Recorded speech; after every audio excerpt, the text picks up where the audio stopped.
कहानी की शुरुआत में हमें एक स्टूडेंट ताका हाता दिखाया जाता है जो अपनी बोरिंग जिंदगी से बहुत तंग आ चुका था। उसे लगता है कि उसकी जिंदगी में कोई खुशी ही नहीं है और उसे हर दिन बिल्कुल एक ही जैसा लगता है। रोज सुबह उठना, स्कूल जाना और फिर घर वापस आ जाना। घर आते ही वो हर दिन वीडियो गेम खेलता, लेकिन रोज की तरह वीडियो गेम खेल कर वो पूरी तरह तंग पड़ चुका था। उसकी जिंदगी बस इसी रूटीन तक सिमट कर रह गई है। अगले दिन वो अपनी क्लास में बैठा था, तभी पढ़ाते समय उसके टीचर का सर फट कर बिखर जाता है और वही खतरनाक डारूमाडोल निकलकर बाहर आती है। वो अपना सर मोड़ लेती है और एक गाना गाने लगती है। वो जैसे ही गाना गाकर पीछे मुड़ती है और जब उसके सामने एक लड़का अपनी जगह से हिल जाता है, वो वहीं पर उसका सर फोड़ कर रख देती है और फटते ही उस लड़के का सर छोटी छोटी गोलियों में बिखर जाता है। जो भी अपनी जगह से हिलता जाता, वो डोल उसे वहीं पर मारती जाती है। ये देखकर वहाँ सबकी सांसें ही अटक जाती हैं। बाकी स्टूडेंट वहीं पर अपनी सांसें रोककर खड़े हो जाते हैं। तभी दो लड़के वहाँ से भागकर दरवाजा खोलने की कोशिश करते हैं, लेकिन पीछे से वो डोल भी उन्हें देख लेती है और उनका सर वहीं पर फोड़ डालती है, जिसे देखकर वहाँ सबके रोंगटे ही खड़े हो जाते हैं। जब वो डोल दूसरी तरफ मुड़ती है, तब पीछे से स्टाके नाम का लड़का उसके पीछे एक बटन लगा देख लेता है। वो सबसे कहता है कि हमें किसी भी तरह करके इस बटन को दबाना होगा, तभी हम इस डोल को बंद कर सकते हैं, नहीं तो हम सब एक एक करके मारे जाएंगे। ये सुनकर वहाँ एक लड़का उसे बंद करने के लिए भागता है, लेकिन मौके पर ही उस डोल ने उसे देख लिया और उसका सर वहीं फोड़ डाला। ये देखकर सबके होश ही उड़ जाते हैं, क्योंकि अब उनका बचना नामुमकिन था। ऊपर से उस डोल के पीछे लगा टाइम भी खत्म होने वाला था, इसलिए सब वहाँ से जान बचाकर इधर उधर भागते हैं। लेकिन वो डोल भी एक के बाद एक का सर वहीं पर फोड़ती जाती है और देखते ही देखते पूरा कमरा लाशों और उन छोटी छोटी खून की गोलियों के ढेर से भर जाता है। और आखिर में सिर्फ दो ही लड़के, ताकाहाता और उसका दोस्त स्टाके ही बच पाते हैं। लेकिन अब उनके पास टाइम भी सिर्फ 35 सेकंड ही बचे थे, इसलिए स्टाके उससे कहता है कि मेरे ऊपर से कूदकर जल्दी से उसका बटन बंद कर दो। लेकिन आगे से ताकाहाता मना कर देता है। इधर सिर्फ 5 ही सेकंड बचे थे, इसलिए ना चाहते हुए भी ताकाहाता स्टाके के ऊपर से छलांग लगाता हुआ सीधा उस बटन को दबा देता है और खुशकिस्मती से वो डोल बंद हो जाती है, जिसे देखकर स्टाके की खुशी का कोई ठिकाना नहीं था। लेकिन इसी दौरान वो डोल दोबारा ऑन हो जाती है और अचानक वो डोल स्टाके का सर फोड़ डालती है और वो वहीं पर मारा जाता है। वो डोल ताकाहाता को बताती है कि बटन तुमने दबाया था, इसलिए तुम ही इस गेम को जीते हो। ये सुनकर उसके होश ही उड़ जाते हैं। वो वहाँ लाशों के पड़े ढेर को देख ही रहा था, तभी उसकी दोस्त इचिका आती है। वो उस डोल को देखकर बहुत घबराई हुई थी। इचिका उसे बताती है कि मेरे सब दोस्त भी मारे गए, मैं उनकी जान बचाना चाहती थी, लेकिन मैं उन्हें नहीं बचा सकी। हालांकि मैंने उस डोल का बटन भी दबा दिया था, फिर भी उसने सिर्फ मुझे ही अकेला छोड़ा, बाकी उसने सबको मार डाला है। इसलिए ये सुनकर ताकाहाता तुरंत अपना मोबाइल निकालकर पुलिस को कॉल करता है, लेकिन वहाँ सिग्नल का नामो निशान तक नहीं था। इसलिए वो दोनों अपनी जान बचाकर वहाँ से भाग निकलते हैं। वो वहाँ दरवाजा खोलने की कोशिश करते हैं, लेकिन सब दरवाजे बंद हो चुके थे। ताकाहाता एक सिलेंडर उठाकर उस दरवाजे को तोड़ता है, पर वो दरवाजा बहुत मजबूती से बंद था। ये देख वो ऊपर की तरफ भागते हैं। वो भागकर सीधे एक प्लेग्राउंड तक पहुंच जाते हैं। जैसे ही वो उस ग्राउंड के अंदर आते हैं, उस होल का दरवाजा बंद हो जाता है। मतलब अब वो इस गेम को खेले बगैर यहाँ से बाहर नहीं निकल सकते थे। उस ग्राउंड पर बड़ा बड़ा लिखा था कि अगर गेम को जीतना है तो कैट के गले में घंटी डालनी होगी। वहाँ जितने भी प्लेयर थे उन सब ने माउस वाला सूट पहना हुआ था। उस गेम का लीडर डोरी उन्हें वो सूट पहनने के लिए कहता है, क्योंकि अब वो दोनों भी इस गेम का हिस्सा बन चुके थे। इसी दौरान वहाँ जमीन जोर जोर से हिलने लगती है और तभी उसके अंदर से एक बहुत बड़ी कैट निकलकर बाहर आती है, जिसे देखकर उन सबके होश ही उड़ जाते हैं। वो कैट वहाँ एक प्लेयर को अपने अंदर निगल लेती है। ये देखकर सब इधर उधर अपनी जान बचाकर भागने लगते हैं, लेकिन वो कैट भी एक के बाद एक सबको अपने अंदर निगलती जा रही थी। तभी ताकाहाता और उसकी दोस्त को वहाँ एक घंटी रेंगती हुई दिखाई देती है, जिस पर टाइमर चल रहा था। ताकाहाता जब उस कैट की तरफ देखता है तो उसके गले में बास्केट रिम लगा हुआ था। ताकाहाता समझ जाता है कि हमें इस घंटी को उसके अंदर डालना होगा, तभी इस गेम को रोका जा सकता है। वो जल्दी से सबको बता देता है और तभी वहाँ सबसे प्रो प्लेयर उछलता हुआ उस घंटी को सीधा उस रिम में फेंक देता है। लेकिन आगे से वो चालाक कैट उसे रोक लेती है और उसी घंटी को लेकर वो कैट उसे दे मारती है, जिससे वो सीधा एक दीवार के अंदर जाकर घुस जाता है और वहीं पर मारा जाता है। ये देखकर सबके बीच भगदड़ मच जाती है। सब यहाँ वहाँ भागते हैं और वो कैट भी सबको कुचलती जाती है। ताकाहाता ये देखकर समझ जाता है कि ये कैट उसी को मार रही थी जिसने वो सूट पहना हुआ था, इसलिए वो सबको उस सूट को उतारने के लिए कहता है। सब प्लेयर जैसे तैसे करके उस सूट को उतार देते हैं और आखिरकार वो कैट उन्हें छोड़ देती है। सबको लग रहा था कि हम बच गए हैं, लेकिन तभी अचानक वो कैट एक लड़की को अपने अंदर निगल जाती है, जिसे देखते ही उन सब के पैरों तले जमीन ही खिसक जाती है। वो सब डर से इधर उधर भागने लगते हैं। वो कैट भी सबको एक एक करके मारती जा रही थी। तभी भागते समय इचिका नीचे गिर जाती है। वो कैट उसके बहुत करीब आ चुकी थी। वो उसे अपने अंदर निगलने ही वाली थी। तभी मौके पर ही ताकाहाता वहां उस सूट को पहनकर उसका ध्यान भटका देता है। वो कैट उसे कुचलने की पूरी कोशिश करती है, लेकिन ताकाहाता जैसे तैसे करके उससे बचता जाता है। इसी दौरान वो कैट उसे अपनी पूंछ इतने जोर से दे मारती है कि वो उछलता हुआ दूर जा गिरता है। तभी उसे उस कैट की आवाज सुनाई देने लगती है। वो कह रही थी कि मेरी कमर पर बहुत खुजली हो रही है, इसलिए मुझे सुकून की नींद नहीं आ रही। ये सुनकर ताकाहाता हैरान हो जाता है कि भला एक कैट उससे बातें कैसे कर सकती है। इसलिए वो उस सूट को अपने सर से हटा देता है। हटाते ही उसे उस कैट की आवाज सुनाई नहीं देती। जब वो दोबारा अपने सर पर पहनता है तो उसे उसकी आवाज सुनाई देने लगती है, जिससे वो समझ जाता है कि इन्हीं दो कानों की वजह से वो उसकी आवाज सुन पा रहा था। इसलिए वो भागता हुआ सीधा उसकी कमर पर चढ़ जाता है और उसकी खुजली मिटाने लगता है, जिससे उस कैट को सुकून मिलने लगता है। इसलिए वो उसे और जोर से खुजलाने के लिए कहती है। ये सुनकर ताकाहाता सबसे उसकी कमर पर खुजलाने के लिए कहता है। ये देखकर बाकी सब दोस्त भी उसकी कमर पर चढ़ जाते हैं। इसलिए सब दोस्त उसकी कमर पर जोर जोर से अपने हाथों और वाइपरों से खुजलाने लगते हैं, जिससे वो कैट वहीं पर नींद में चली जाती है। इसी का फायदा उठाकर ताकाहाता वो घंटी उठाकर उस रिम में डालने ही वाला था। तभी वहां वो गेम लीडर आकर उसे रोक देता है और कहता है कि अगर तुमने इस घंटी को डाल दिया तो सिर्फ तुम ही इस गेम को जीत जाओगे और बाकी हम सब मारे जाएंगे। जैसे उस डोल ने सबको मार डाला था, लेकिन ताकाहाता उसे मना कर देता है, जिससे सबके बीच हाथापाई शुरू हो जाती है। और उस हाथापाई की वजह से वो कैट नींद से उठ जाती है और उठते ही वो अपने नुकीले पंजों से वहां खड़े दो प्लेयर के बीच से टुकड़े कर देती है। ये देख ताकाहाता के होश ही उड़ जाते हैं। तभी ताकाहाता को सामने पड़ा एक बोल दिखाई देता है। ताकाहाता और इचिका दोनों उस घंटी और बोल को उठाकर एक कमरे के अंदर भाग जाते हैं और जल्दी से उस बोल और घंटी को एक कपड़े के अंदर लपेटकर बाहर ले आते हैं। वो दोनों बोल लेकर उसकी तरफ भागते हैं। उस कैट को आगे से कुछ भी समझ नहीं आ रहा था कि घंटी किसके पास है। तभी भागते समय ताकाहाता के हाथ में बोल से कपड़ा हट जाता है, जिसे वो कैट देख लेती है। उस कैट को समझ आ जाती है कि घंटी इचिका के पास है, इसीलिए वो पहले इचिका पर हमला करके उसकी बोल दूर फेंक देती है। लेकिन असल में वो घंटी नहीं थी, बल्कि वो बोल था। असली वाली घंटी ताकाहाता के पास थी, जो उसने उस बोल के टुकड़ों के अंदर छुपाई हुई थी। ताकाहाता उस घंटी को सीधा रिम के अंदर फेंकता है, लेकिन बदकिस्मती से वो घंटी रिम के अंदर नहीं जा पाती, जिसे देख ताकाहाता अंदर से पूरी तरह टूट जाता है, क्योंकि उनकी मौत करीब थी और गेम खत्म होने में सिर्फ 2 ही सेकंड बचे थे। लेकिन तभी मौके पर दूसरा प्लेयर कूदता हुआ आकर उस घंटी को सीधा उस रिम के अंदर डाल देता है, जिससे वो कैट वहीं पर रुक जाती है और गेम खत्म हो जाती है। वो कैट उनसे कहती है कि ताकाहाता, इचिका और अमाया, सिर्फ ये 3 प्लेयर ही गेम को जीत पाए हैं, बाकी सब हार चुके हैं। तभी वो लड़का अमाया एक तलवार लेकर बाकी बचे तीनों प्लेयर को वहीं पर मार डालता है। अमाया ताकाहाता से कहता है कि अगर हमने उन्हें ना मारा होता तो वो कैट हमें जान से मार डालती, और मैं ये हरगिज नहीं चाहता था, और उनके साथ साथ हम भी अपनी जान से हाथ धो बैठते। ये सुनकर ताकाहाता उस पर गुस्सा होता है, लेकिन इससे पहले कि वो दोनों एक दूसरे को मारते, वहीं कैट अपने मुंह से बहुत सारी गैस छोड़ देती है, जिससे वो तीनों वहीं पर बेहोश हो जाते हैं। इसके बाद हमें एक न्यूज दिखाई जाती है, जहां बताया जा रहा था कि पूरी दुनिया में दहशतगर्दी फैल चुकी है और इस दहशतगर्दी में पूरे 200 मिलियन स्टूडेंट मारे जा चुके हैं। और ये दहशतगर्दी कोई और दहशतगर्दी नहीं है, बल्कि वही दहशतगर्दी है जो वो डोल सब स्कूलों में स्टूडेंट के साथ गेम खेलती है, और अगर कोई इस गेम को हारता जाता तो वो उसे वहीं पर मार डालती। और अभी तक पूरी दुनिया को ये पता नहीं चल पाया था कि बाकी जीते हुए स्टूडेंट आखिर कहाँ गए, और जो स्टूडेंट बच गए हैं उन्हें एक बहुत बड़े सफेद क्यूब में बंद कर दिया गया है। ये वही स्टूडेंट थे जो उस गेम में विनर थे।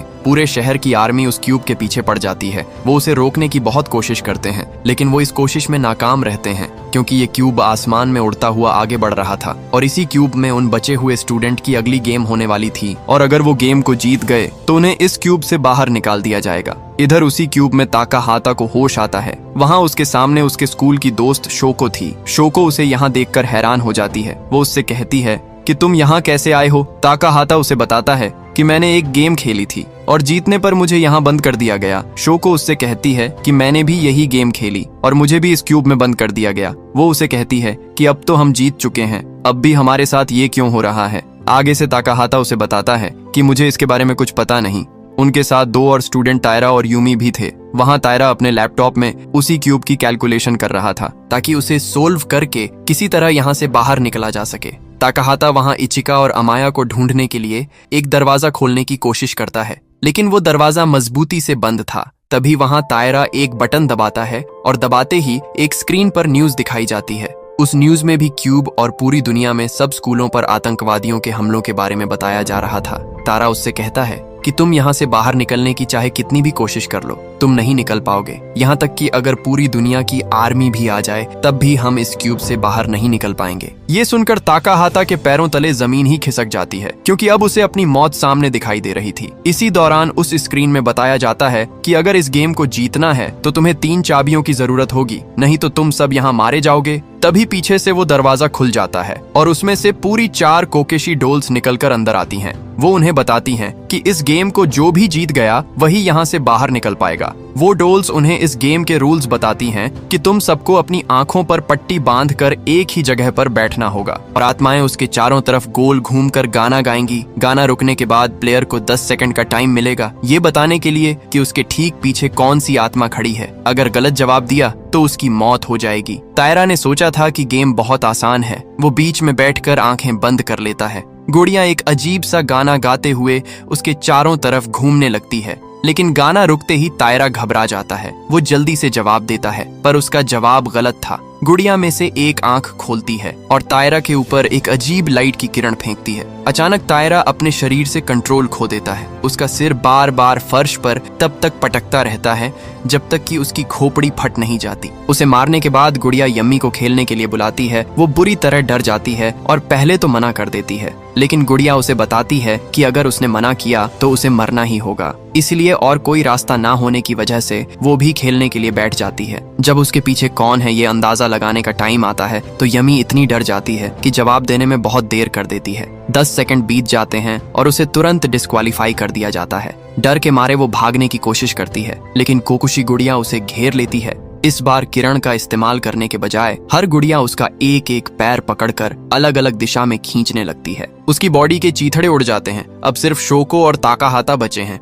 गुड़िया शोको को खेलने के लिए बुलाती है तो ताकाहाता समझ जाता है कि वो इतनी डरी हुई है कि गेम पर ध्यान नहीं दे पाएगी, इसलिए वो जल्दी से आगे आती है और उसकी जगह खुद खेलने का ऑफर देता है। ताकाहाता रूम के बीच में बैठकर अपनी आंखें बंद कर लेता है। गुड़िया फिर से वही अजीब गाना गाकर ताकाहाता के चारों तरफ घूमने लगती है। गाना रुकने के बाद ताकाहाता बहुत सावधानी से हर आवाज सुनने की कोशिश करता है, लेकिन इससे पहले कि वो जवाब दे एक गुड़िया अचानक बोल पड़ती है कि समय खत्म हो गया है। ठीक उसी पल ताकाहाता जोर से चिल्लाकर अपने पीछे वाली गुड़िया का नाम बता देता है। गुड़िया बार बार कहती है कि टाइम खत्म, लेकिन ताकाहाता शांति से एक बात समझाता है। वो बताता है कि उसने अपने फोन में सब कुछ रिकॉर्ड किया है। जब वो रिकॉर्डिंग चेक करता है तो दिखता है कि जवाब देने से पहले सिर्फ 6 सेकंड बीते थे, यानी उसने असल में तय समय के अंदर ही जवाब दिया है। गुड़िया क्यूरियस होकर जानना चाहती है कि उसे ये कैसे पता चला। ताकाहाता समझाता है कि पिछले राउंड्स में गुड़िया हर बार एक ही पोजीशन पर थी। इसके अलावा हर बार टाइम खत्म होने का अनाउंसमेंट एक ही गुड़िया कर रही थी, इसलिए ताकाहाता सिर्फ उस आवाज को सुनने का वेट कर रहा था और उसी का इस्तेमाल करके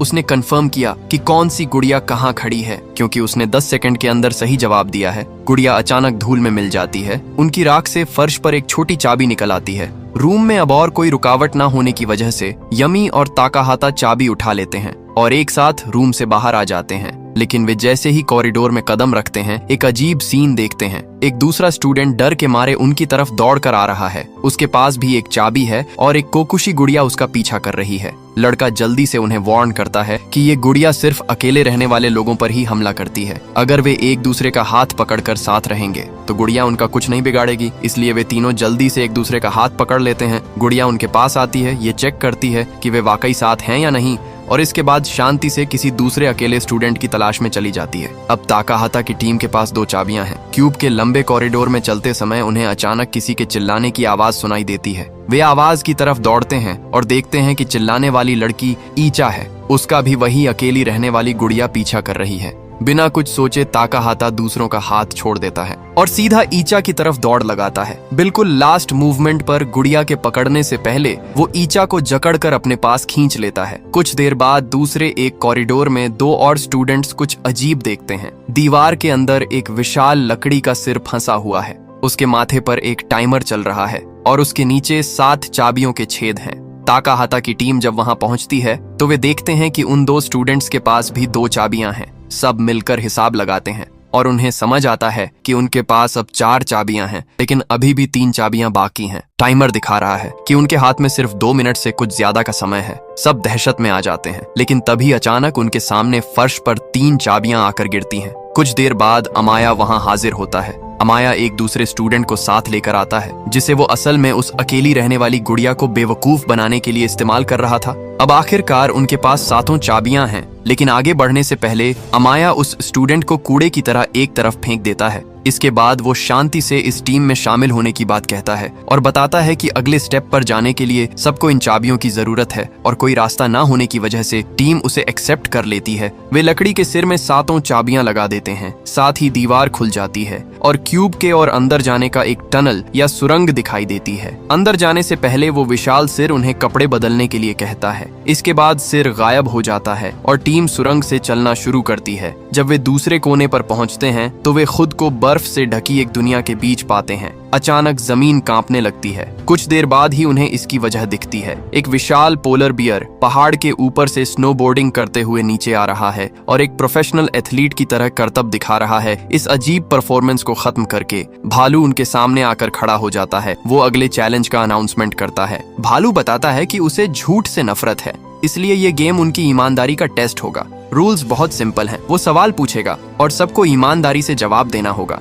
अगर कोई झूठ बोलेगा तो भालू हवा को सूंघ कर उसे पकड़ लेगा। तब टीम को तय करना होगा कि झूठा कौन है। अगर वे सही इंसान को चुन लेते हैं तभी वे अगले स्टेप पर जा पाएंगे। भालू एक आसान सवाल से शुरुआत करता है। वो सबसे पूछता है, तुम्हारा फेवरेट खाना क्या है? ये सोचकर कि गेम बहुत आसान होगा, सबको थोड़ी राहत मिलती है। सब जवाब देते हैं, लेकिन ठीक उसके बाद भालू हवा सूंघना शुरू कर देता है। इसके बाद वो कहता है कि उसे झूठ की महक आ रही है। क्योंकि किसी एक ने रूल तोड़ा है, इसलिए अब टीम के पास 2 मिनट का टाइम है ये तय करने के लिए कि झूठ किसने बोला है। थोड़ी बहस के बाद उनमें से ज्यादातर लोग उस स्टूडेंट को आरोपी ठहराते हैं जिसे ताकाहाता और ईशा ने पहले बचाया था। बिना किसी हिचकिचाहट के विशाल भालू अपने बड़े हाथ से एक थप्पड़ मारता है। लड़के की बॉडी पल भर में कुचल जाती है। अब भालू अगले सवाल पर आ जाता है। वो सबसे पूछता है कि क्या वे ताकाहाता को पसंद करते हैं। ईचा और ताई दोनों बताते हैं कि वे उसे पसंद करते हैं। अमाया भी कहता है कि उसे ताकाहाता पसंद है।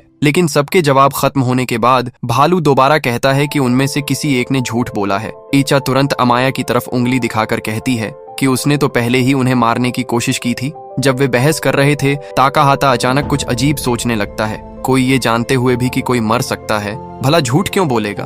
भालू अचानक हंस पड़ता है। वो कहता है कि ताकाहाता आखिरकार बात को समझने लगा है। इसके बाद भालू एक चौंकाने वाली बात बताता है। वो कहता है कि उसका एक साथी इंसानी भेष में उनके बीच छिपा है और वही झूठ बोल रहा है ताकि बाकी लोग एक एक करके मारे जाएं। ये सुनने के बाद दूसरे स्कूल के 2 स्टूडेंट्स सोचने लगते हैं। वे अचानक ताई पर शक करते हैं। उनका लॉजिक बहुत सिंपल था। शून, इचा और अमाया सब एक ही स्कूल के स्टूडेंट्स हैं, इसलिए वे गेम से पहले ही एक दूसरे को जानते थे। लेकिन ताई दूसरे स्कूल से आया है और बाद में उनके साथ शामिल हुआ है, इसलिए उन्हें यकीन है कि ताई ही वो बहरूपियां हैं। ताकाहाता और ईचा जल्दी से उसे बचाने की कोशिश करते हैं, पर दूसरे उनकी बात सुनते ही नहीं। लास्ट मूवमेंट पर वे ताई के खिलाफ वोट दे देते हैं। अचानक ताई की बॉडी कुचलकर खून के ढेर में बदल जाती है। अब सिर्फ कुछ ही प्लेयर्स बचे हैं। भालू अगले सवाल की तैयारी करता है, लेकिन उसके बोलने से पहले ताकाहाता अचानक आगे आ जाता है। वो कहता है कि उसने असली धोखेबाज को पहचान लिया है।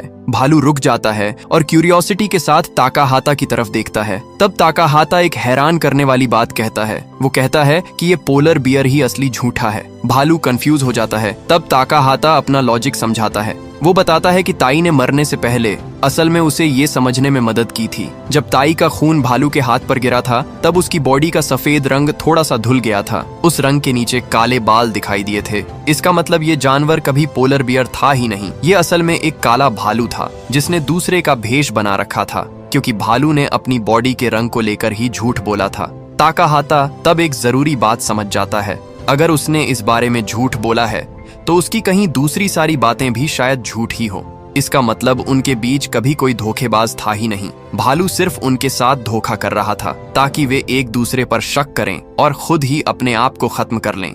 ये सब सुनकर दानव भालू को बहुत गुस्सा आता है। वो अचानक हवा में उछलता है और अपनी बॉडी से टीम को कुचलने की कोशिश करता है, लेकिन ताकाहाता और बाकी लोग जल्दी से हट जाते हैं। भालू का निशाना चूक जाता है और वो सीधा पास के गर्म पानी के झरने में जा गिरता है। खौलता हुआ पानी जानवर को अंदर से जला देता है। बॉडी गलने की वजह से वो दर्द से चिल्लाने लगता है। आखिरकार दानव हार मान लेता है। गायब होने से पहले वो जिंदा बचे मेंबर्स को बता देता है कि अगले चैलेंज के लिए उन्हें कहाँ जाना है। जल्द ही ताकाहाता, ईचा और अमाया नई जगह पहुंच जाते हैं। वहाँ कुछ अजीब गुड़िया की टीम उनका वेलकम करती है। गुड़िया अनाउंस करती हैं कि अब फाइनल चैलेंज शुरू होगा। इस खेल का नाम किक द कैन है। ये लुका छिपी के खेल का एक डरावना वर्जन है। गुड़िया रूल्स समझाती हैं। एक प्लेयर को आकुमा के रूप में चुना जाएगा, जिसका मतलब है वो दानव जो दूसरों को ढूंढेगा। खेल शुरू होने से पहले आकुमा को ऊंचाई पर रखे एक कैन को लेकर जमीन पर बने एक सर्कल के ठीक बीच में रखना होगा। जब आकुमा ये कर रहा होगा, बाकी प्लेयर्स को जल्दी से कहीं छिप जाना होगा। अगर वे सूर्यास्त तक छिपे रह सके तो वे जीत जाएंगे, लेकिन आकुमा भी जीत सकता है। अगर आकुमा किसी को ढूंढ लेता है तो उसे उसका नाम लेकर चिल्लाना होगा और कैन पर पैर रखना होगा। ऐसा करते ही वो इंसान बंदी बन जाएगा और खेल खत्म होने तक जेल में बंद रहेगा। लेकिन गुड़िया एक और रूल बताती है।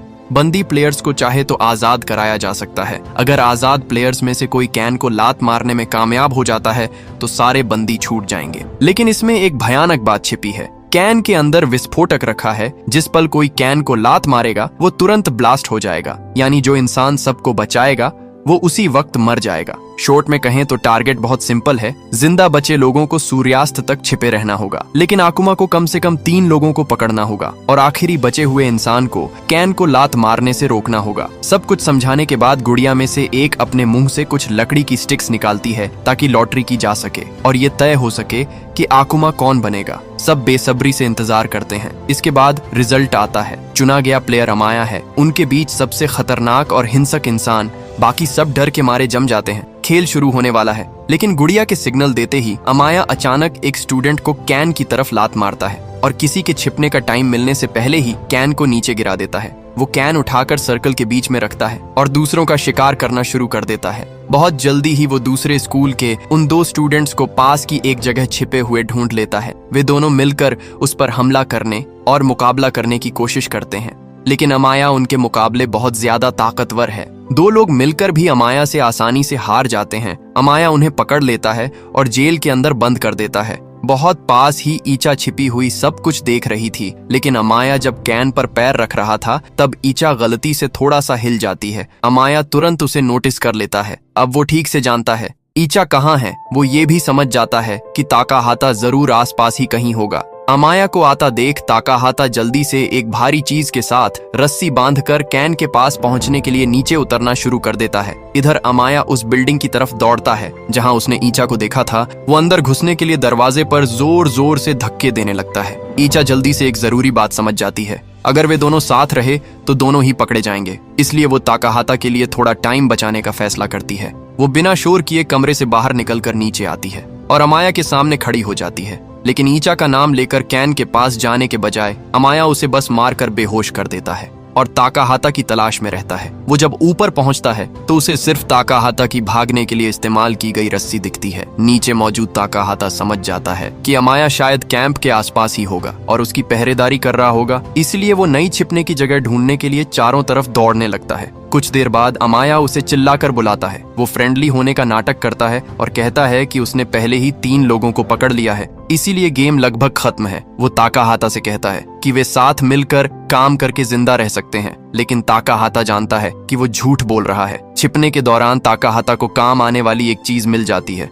पुराने जमाने का एक आर्मर यानी लोहे का कवच। सूरज जब धीरे धीरे डूबने लगता है तब ताकाहाता वो भारी कवच पहनकर छिपाव से बाहर आता है। उसका प्लान था कि कैन को लात मारते वक्त होने वाले ब्लास्ट से खुद को बचाने के लिए इस कवच का इस्तेमाल करेगा, लेकिन कवच बहुत भारी होने की वजह से उसके लिए हिलना डुलना बहुत मुश्किल हो जाता है। फिर भी ताकाहाता धीरे धीरे अमाया की तरफ बढ़ता है। एक मोड़ पर वो अपनी तलवार भी फेंक देता है और खुद को पूरी तरह बेबस दिखाता है। ये देखकर अमाया हंसते हुए उसकी तरफ बढ़ता है, क्योंकि चेहरा देखे बिना किसी को बंदी बनाना मुमकिन नहीं है। इसलिए अमाया ताकाहाता के प्लान का मजाक उड़ाते हुए उसका हेलमेट उतार देता है। वो पहले ही खुद को जीता हुआ मानकर कॉन्फिडेंस के साथ कैंप की तरफ चलने लगता है, लेकिन अचानक उसे महसूस होता है कि कोई उसे पीछे से खींच रहा है। उसकी कमर के साथ एक जंजीर बंधी है। ठीक तभी अमाया को असली सच समझ आता है। ये पूरा मामला ताकाहाता का ही प्लान था। छिपने की जगह से निकलने से पहले ही ताकाहाता ने चुपके से जंजीर का एक कोना कवच के साथ बांध रखा था। अमाया जब उसका हेलमेट उतार रहा था, ताकाहाता ने फुर्ती से जंजीर का दूसरा कोना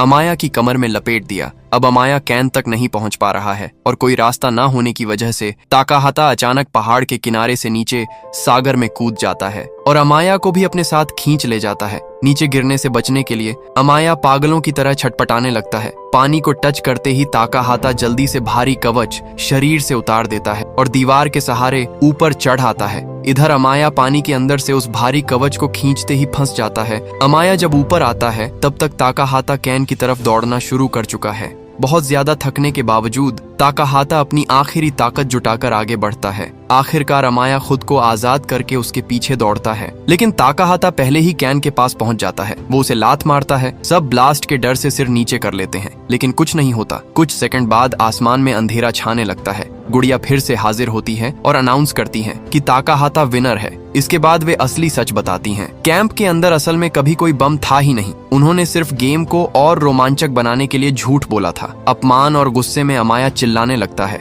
उसे लगा था कि उसे अब मार दिया जाएगा, लेकिन गुड़िया शांति से बताती है कि पूरा चैलेंज सिर्फ एक खेल ही था और अब और कोई नहीं मारा जाएगा। इतनी दूर तक टिके रहने के इनाम के तौर पर गुड़िया उनमें से हर किसी को एक एक पॉप्सिकल देती है और जाने से पहले उसे खाने के लिए कहती हैं। इतनी सारी घटनाओं के बाद ताकाहाता और ईचा एक साथ बैठकर अपनी पॉप्सिकल खाते हुए फ्यूचर के बारे में बात करने लगते हैं। खाने के बाद ताकाहाता नोटिस करता है कि स्टिक के ऊपर कुछ लिखा हुआ है। उसे लगा शायद किसी इनाम की बात लिखी है, इसलिए वो खुशी खुशी ईचा को उसे दिखाता है, लेकिन ईचा की तरफ देखकर वो देखता है कि वो रो रही है। इसके बाद ताकाहाता ईचा की स्टिक पर लिखा मैसेज पढ़ता है। वहाँ लिखा था, तुम बाहर हो। ठीक उसी पल गुड़िया फिर से बोल पड़ती है। वे समझाती हैं कि हर चैलेंज ने अलग अलग स्किल्स का टेस्ट लिया, इंटेलिजेंट, बहादुरी, टीम वर्क, लेकिन आखिर में सब कुछ जिस बात पर टिका है वो है किस्मत। हर पॉप्सिकल स्टिक प्लेयर की फाइनल किस्मत तय कर रही है। ताकाहाता अपनी स्टिक की तरफ देखकर समझ जाता है कि वही लकी है, वो जिंदा रहेगा, लेकिन ईचा के बजाय अमाया उसके साथ रियल वर्ल्ड में वापस जाएगा। उनकी किस्मत तय होते ही गुड़िया, ईचा और बाहर हुए दूसरे स्टूडेंट्स पर लेजर किरणें छोड़ती हैं। उनकी बॉडी गायब हो जाती है और सिर्फ उनकी आत्मा के कुछ निशान रह जाते हैं। फाइनल गेम खत्म होने के बाद ताकाहाता और अमाया को टोक्यो के आसमान में तैरते एक विशाल क्यूब के अंदर ले जाया जाता है। जब पूरी दुनिया के लोग देखते हैं कि इस जानलेवा खेल से 2 स्टूडेंट्स जिंदा वापस आए हैं, तो वे उन्हें भगवान की संतान कहकर बुलाने लगते हैं। इस दुनिया के अजीब रूल के हिसाब से उनमें से एक तबाही का रास्ता चुनकर ताकतवर भगवान बनेगा और दूसरा मौत का रास्ता चुनकर यमराज बनेगा। और इसी सीन के साथ ये कहानी यहीं पर खत्म हो जाती है। दोस्तों, आपको वीडियो कैसी लगी? लाइक और कमेंट करके जरूर बताना। मिलते हैं अगली शानदार वीडियो में। तब तक के लिए सब्सक्राइब बटन दबा दो।